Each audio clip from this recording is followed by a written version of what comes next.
At one point during the war, Ukraine was said to use 6,000 artillery rounds per day. While that includes various calibers and while it's possible the current usage rate has dropped due to Ukraine switching to NATO calibers, the numbers required by Ukraine are likely still massive. Of all the artillery weapons, the 155mm one is by far the most useful, making up some 80% of all the artillery rounds sent to Ukraine so far. As Ukraine has no real ammo-making capacity of its own, it is dependent on NATO help. But aside from the US, NATO countries have proven to be unable to send large stocks of ammo. So just how many rounds does the US have left? And how many more could it send in the coming months? Will Ukraine find itself out of artillery ammo?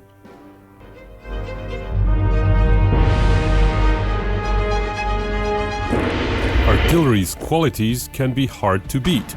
Just like Japanese steel, Kamikoto kitchen knives sponsoring this video. I've received my 3-piece set in this lovely heavy-duty ashwood box. This would make a great gift. I was almost sorry to have to open it. The grip feels great. Kamikoto uses only traditional Japanese techniques and steel from steel mills in Japan. Now that's what I'm talking about. Smooth. Anybody in the mood for some canopies? Kamikoto's product range offers different knives and accessories with a lifetime guarantee. That's because they inspect each knife individually. Even some Michelin star restaurant chefs use Kamikoto knives. Kamikoto has a Black Friday sale right now, and Binkov viewers can also get extra $50 off on any purchase using a discount code. Go to kamikoto.com/Binkov to get the knife set for yourself or as a sharp gift. Back to our video. Just how crucial the US artillery stocks are to Ukraine is evident in the following. On August 24th, a US State Department report said the US had sent a total of 986,000 155mm and 105mm artillery rounds to Ukraine to said date. A few weeks later, on September 9th, another State Department report said the US allies and partners had sent nearly 100,000 long-range artillery rounds. So the US seems to have provided 90% of all the artillery rounds to Ukraine so far.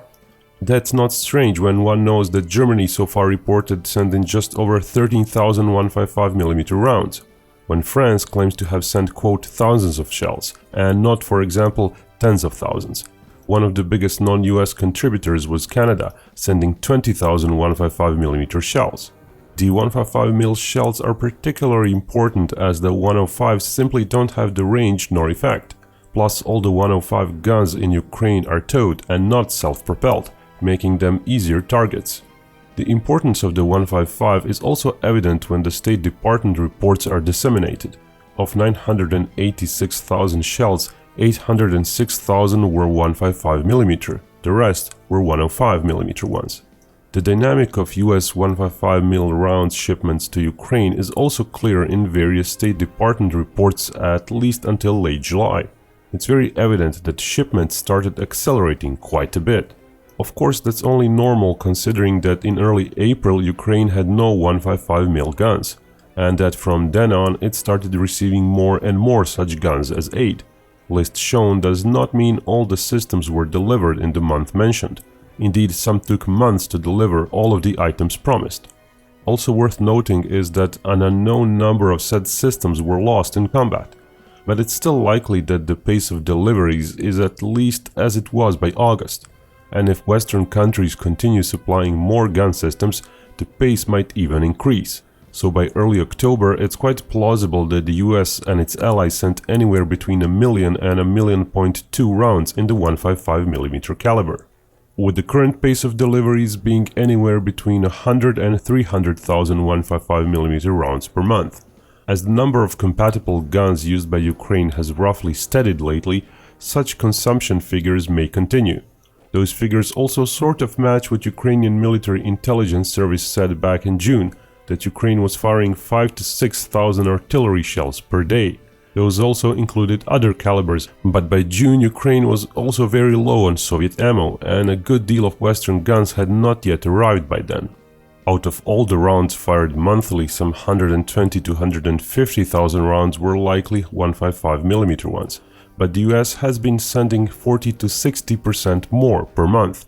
That's because many rounds inevitably get destroyed by the enemy prior to being used, either by the enemy targeting supply depots or by destroying individual guns and their immediate round stocks before all are fired. So if one takes into account extra safety margin rounds, it's possible Ukraine would need at least 180,000 if not more rounds each month. And here a problem arises. US stocks, however large, are not really meant to provide such supplies indefinitely. Indeed, we can attempt to estimate just how large US artillery stocks are. First, let's establish a baseline. Back in the Cold War, the US Army was bigger and also much heavier on artillery pieces. Since then, it divested itself of most of its gun and artillery rounds. Here's a snapshot from a report on 1995 US artillery round inventory. Those stocks fell further since then. Crucially, since then some 5.2 million cluster ammo has been retired. Out of the remaining 4.8 million high explosive rounds, most have been retired too.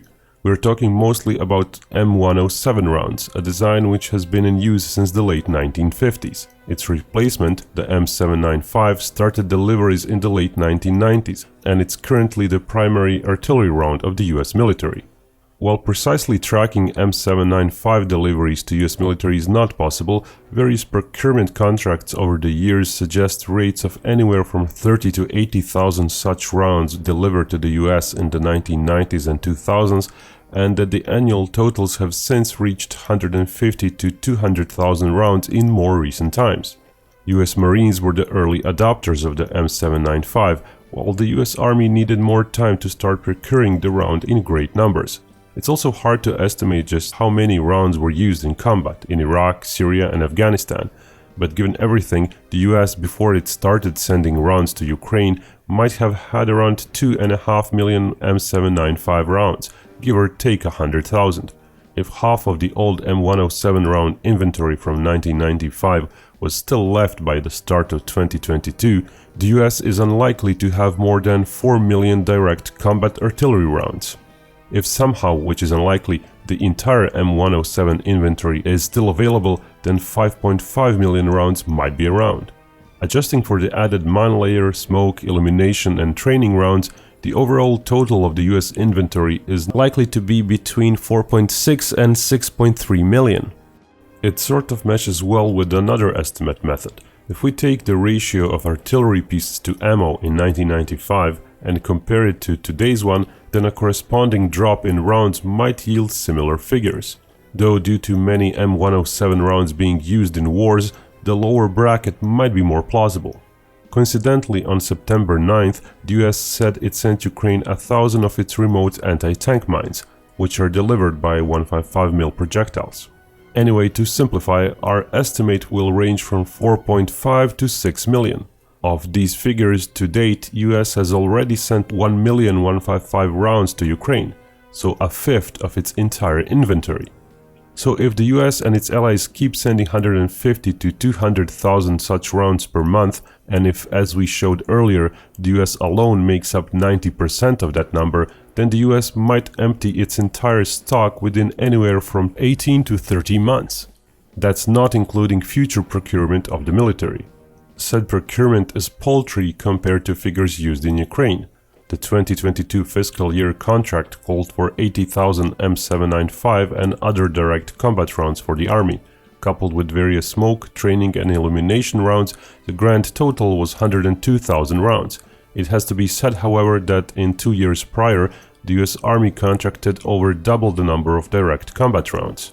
The Marines were roughly steady over the recent few years at around 80,000 rounds annually, 70,000 being the direct combat ones. Planned procurement doesn't always equate annual deliveries though, as deliveries are sometimes spread out over a longer period. Nevertheless, the US can likely quite quickly start producing more rounds than it did in 2022. Still, from the start of production to actual delivery, time is needed.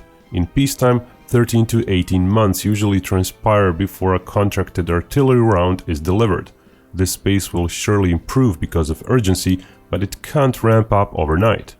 In September, the US Undersecretary of Defense for Acquisition said the US industrial capacity was 14,400 155mm artillery rounds per month, and that the goal was to expand that industrial base to 36,000 shells per month. The problem is, in his words, that expansion would happen over the next 3 years. So it's not a surprise that the US government has also signed various contracts with various companies around the world in August for 250,000 155mm rounds, but those too will need a few years to be delivered. Assuming half that figure can be delivered in 2023 and other half in 2024, and assuming US-owned production manages to ramp up to 350,000 rounds per year by the end of 2024, the US and its partners might be able to produce just under 1 million 155mm rounds by the end of 2024. Of course, in those 27 months to come, if Ukraine keeps spending as many rounds as it does, it will need another 4.5 to 5.3 million rounds. Remember, right now the US is likely to have anywhere from 3.5 to 5 million 155 rounds remaining. In other words, even with future production accounted for, the numbers of rounds sent to Ukraine will hit physical impossibility at a certain moment in the future. Let's assume for a moment that the US was willing to send its entire inventory, both present and future one. Ukraine would be forced to cut down on its artillery usage somewhere between October 2024 and May 2025. But it's implausible that the US, as any other country, would send even half of its entire artillery round inventory to Ukraine. If it does eventually decide to send half of what it had before the war, then Ukraine might run out of rounds anywhere between October 2023 and February 2024. And if the US decides to keep even more of its rounds in reserve, sort of like it's doing with Javelin missiles, where it's trying to keep 2/3 of its pre-war inventory intact, then Ukraine might run out anywhere between July and October 2023. Of course, that's just pure math. Realistically, what would happen is this. The US and its allies would and probably will start sending a bit fewer artillery rounds to Ukraine probably soon. The overall curve of rounds sent will gradually flatten. At the same time, since fewer rounds are sent, additional howitzers for Ukraine might not keep coming at the same pace we observed since April. Yes, there are some 170 howitzers still promised to Ukraine but not yet delivered, but most of those include brand new yet to be produced pieces, requiring years to actually be delivered in full.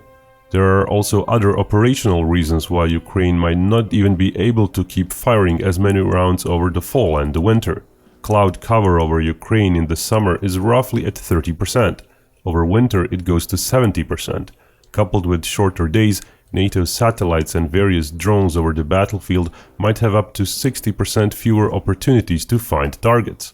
Rain and harsh weather will shape the terrain, perhaps impacting the number of offensives for both sides. With fewer offensives in total, artillery usage might also drop.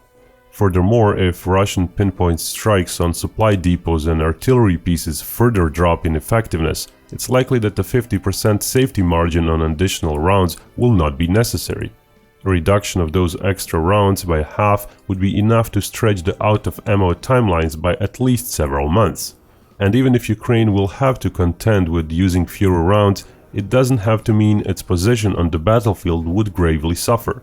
Depending on the frontline situation a year from now, which is very hard to predict, even just as half as many artillery rounds per month might be acceptable, or it might be inadequate, if for example Russian leadership somehow still clings on and manages to mobilize both hundreds of thousands of troops and its industrial capacity. What did we just say about hard to predict? Yeah, in the immortal words of one John Connor, the future is not set.